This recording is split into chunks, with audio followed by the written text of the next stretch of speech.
ಇನ್ನು ಸೋನಿಯಾ ಗಾಂಧಿ ನಿವಾಸಕ್ಕೆ ಮಮತಾ ಬ್ಯಾನರ್ಜಿ ಭೇಟಿ ಕೊಟ್ಟಿದ್ದಾರೆ. 10 ಜನಪಥ್ನಲ್ಲಿರುವಂತಹ ಸೋನಿಯಾ ಗಾಂಧಿ ಅವರ ನಿವಾಸ. ನಿಮ್ಗೆ ಗೊತ್ತಿರೋ ಹಾಗೆ ನಿನ್ನೆ ಅಷ್ಟೇ ಇಂಡಿಯಾ ಒಕ್ಕೂಟಕ್ಕೆ ಸಂಬಂಧಪಟ್ಟ ಹಾಗಿನ ಪಕ್ಷಗಳೆಲ್ಲ ಸೇರಿದ್ರು. ಅದರಲ್ಲಿ ಮಮತಾ ಬ್ಯಾನರ್ಜಿ ಕೂಡ ಬಂದಿದ್ರು. ಇವತ್ತು ನೋಡಿದ್ರೆ ಮತ್ತೆ ಸೋನಿಯಾ ಗಾಂಧಿ ಅವರ ನಿವಾಸಕ್ಕೆ ಹೋಗಿ ಅವರು ಚರ್ಚೆಯನ್ನ ನಡೆಸ್ತಾ ಇದ್ದಾರೆ. ಕೆಲ ಕಾಲ ಚರ್ಚೆ ನಡೆಸಿ ಅದಾದ ನಂತರದಲ್ಲಿ ಮಮತಾ ಬ್ಯಾನರ್ಜಿ ಅಲ್ಲಿಂದ ತೆರಳಿದ್ದಾರೆ ಅಂತೇಳಿ ತಿಳಿದು ಬರ್ತಾ ಇದೆ. ಒಂದು ಕಡೆ ಅವರ 80 ಶಾಸಕರುಗಳ ಪೈಕಿ 58 ಮಂದಿ ಈಗ ಅವ್ರದೇ ಒಂದು ಬಣ ಸೃಷ್ಟಿ ಮಾಡಿಕೊಂಡು ಅವರೇ ಈಗ ಅಧಿಕೃತ ವಿರೋಧ ಪಕ್ಷ ಅಂತ ಘೋಷಣೆ ಮಾಡ್ಕೊಂಡಿದ್ದಾರೆ ವಿಧಾನಸಭೆ. ಇನ್ನು ಸಂಸತ್ನಲ್ಲೂ ಕೂಡ 28 ಸಂಸದರ ಪೈಕಿ ಸುಮಾರು 20 ಸಂಸದರು ಈಗ ತಮ್ಮದೇ ಒಂದು ಪ್ರತ್ಯೇಕ ಬಣವನ್ನ ಮಾಡ್ಕೊಂಡಿದ್ದಾರೆ. ಈ ಸನ್ನಿವೇಶ ಹೀಗಿರುವಂತ ಸಂದರ್ಭದಲ್ಲಿ ಮಮತಾ ಬ್ಯಾನರ್ಜಿ ಸೋನಿಯಾ ಗಾಂಧಿ ಅವರ ನಿವಾಸಕ್ಕೆ ಭೇಟಿ ಕೊಟ್ಟಿದ್ದಾರೆ. ವೆರಿ ಇಂಟ್ರೆಸ್ಟಿಂಗ್ಲಿ ಅವ್ರು ಡೆಲ್ಲಿಲಿದ್ರೆ ಅವರ ಪಶ್ಚಿಮ ಬಂಗಾಳದ ನಿವಾಸದ ಮೇಲೆ ಇವತ್ತು ರೈಡ್ ಆಗಿದೆ. ಹೌದು, ಮಮತಾ ಬ್ಯಾನರ್ಜಿ ನಿವಾಸಕ್ಕೆ ಸಿಐಡಿ ಅಧಿಕಾರಿಗಳು ಎಂಟ್ರಿ ಕೊಟ್ಟಿದ್ದಾರೆ. ಅದು ರೈಡ್ ಅಂತ ಹೇಳ್ಬೋದು ಅಥವಾ ಕೇವಲ ಒಂದು ಇನ್ಸ್ಪೆಕ್ಷನ್ಗೆ ಬಂದಿದ್ದಾರೋ ಮಾಹಿತಿ ಪಡೆಯೋಕೆ ಬಂದಿದ್ದಾರೋ ಅನ್ನೋ ಗೊತ್ತಿಲ್ಲ.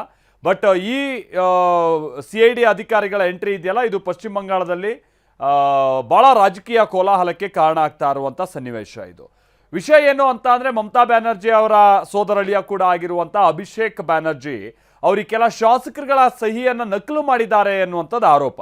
ಪಕ್ಷದ ಶಾಸಕರ ಸಹಿ ನಕಲು ಮಾಡಿರುವಂಥ ಆರೋಪದ ಮೇಲೆ ಅವರ ಮೇಲೆ ಈಗ ಆಲ್ರೆಡಿ ಕಂಪ್ಲೇಂಟ್ ದಾಖಲಾಗಿ ಅದರ ವಿಚಾರವಾಗಿ ಸಿಐಡಿ ತನಿಖೆ ನಡೀತಾ ಇದೆ.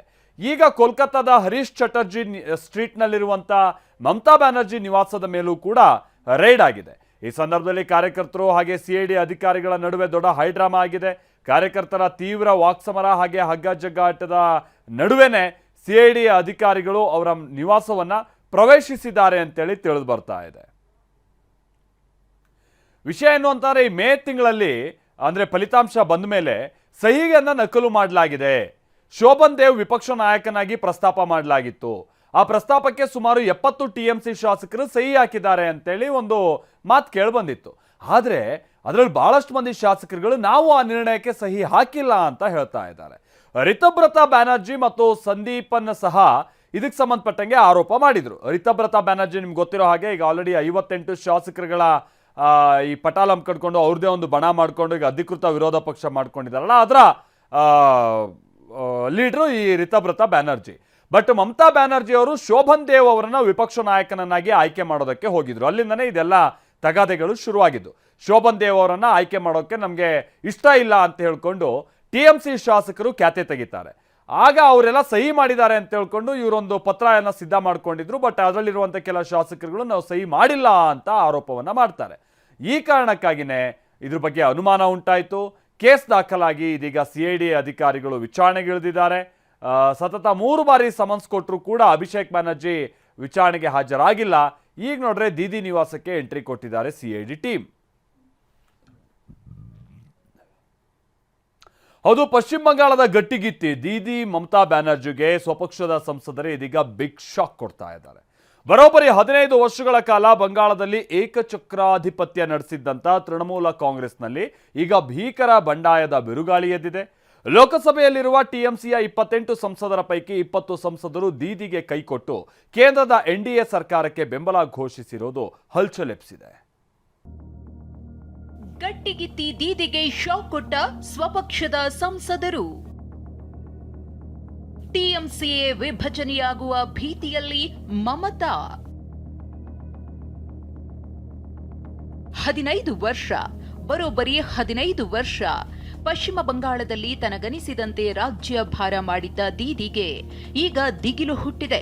ಬಂಗಾಳದಲ್ಲಿ ರಾಜಕೀಯ ಹೈಡ್ರಾಮದ ಜೊತೆಗೆ ಮಮತಾ ಬ್ಯಾನರ್ಜಿಗೆ ಸಂಕಷ್ಟ ಎದುರಾಗಿದೆ. ಲೋಕಸಭೆಯಲ್ಲಿ NDA ಮೈತ್ರಿಕೂಟವನ್ನ ಬೆಂಬಲಿಸಿ ಸುಮಾರು 20 TMC ಸಂಸದರು ಸ್ಪೀಕರ್ ಓಂ ಬಿರ್ಲಾ ಅವರಿಗೆ ಪತ್ರ ಬರೆದಿದ್ದಾರೆ.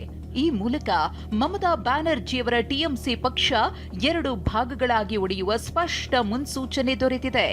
ಲೋಕಸಭೆಯಲ್ಲಿ TMC 28 ಸಂಸದರನ್ನ ಹೊಂದಿದ್ದು, ಈ ಪೈಕಿ 20 ಸಂಸದರು NDA ಮೈತ್ರಿಕೂಟಕ್ಕೆ ಬೆಂಬಲ ಘೋಷಿಸಿದ್ದಾರೆ. ಈ ಬಗ್ಗೆ ಲೋಕಸಭೆಯ ಟಿಎಂಸಿ ಮುಖ್ಯ ಸಚೇತಕ ಕಲ್ಯಾಣ್ ಬ್ಯಾನರ್ಜಿ ಮತ್ತು ಲೋಕಸಭಾ ಸಂಸದ ಕೀರ್ತಿ ಆಜಾದ್ ದೆಹಲಿಯಲ್ಲಿ ಜಂಟಿ ಸುದ್ದಿಗೋಷ್ಠಿ ನಡೆಸಿದ್ರು. ಬಂಡಾಯ ನಾಯಕರು ಪಕ್ಷವನ್ನ ತೊರೆದು ಹೋಗಲು ಸ್ವತಂತ್ರರಾಗಿದ್ದಾರೆ ಅಂತ ಹೇಳಿದ್ರು. ಟಿಎಂಸಿ ಪಕ್ಷಕ್ಕೆ ರಾಜೀನಾಮೆ ನೀಡಿ ಬಿಜೆಪಿ ಅಥವಾ ಬೇರೆ ಯಾವುದೇ ಪಕ್ಷವನ್ನ ಸೇರಿ ಚುನಾವಣೆ ಎದುರಿಸಲಿ ಅಂತ ಸವಾಲ್ ಹಾಕಿದ್ರು. রিজাইন করো, জিতে এসো, বিজেপির টিকিটে বা ওর টিকিটে করো না ভাই, যা ইচ্ছা আমাদের সম্বন্ধে বলো। এসব দোঁয়াশলা, বিশ্বাসঘাতক, গদ্দার। ಇದೆಲ್ಲದರ ಮಧ್ಯೆ ಮತ್ತೊಬ್ಬ ಸಂಸದ ನದೀಮುಲ್ ಹಕ್ ಬಿಜೆಪಿ ಜೊತೆ ಸಂಪರ್ಕದಲ್ಲಿದ್ದಾರೆ ಎನ್ನಲಾಗಿದೆ. ಇದು ಪಕ್ಷದೊಳಗೆ ಬಿರುಕುಗಳು ಹೆಚ್ಚಾಗುತ್ತಿವೆ ಎಂಬ ಊಹಾಪೋಹಗಳಿಗೆ ಮತ್ತಷ್ಟು ಗರಿ ನೀಡಿದಂತಾಗಿದೆ. ಒಟ್ನಲ್ಲಿ ಎನ್ಡಿಎ ಹೂಡಿದ ಬಾಣಕ್ಕೆ ಮಮತಾ ಬ್ಯಾನರ್ಜಿ ಕಂಗಾಲಾಗಿದ್ದಾರೆ. ಮಹೇಶ್ ಈರಣ್ಣ, ಟಿವಿ9, ನವದೆಹಲಿ.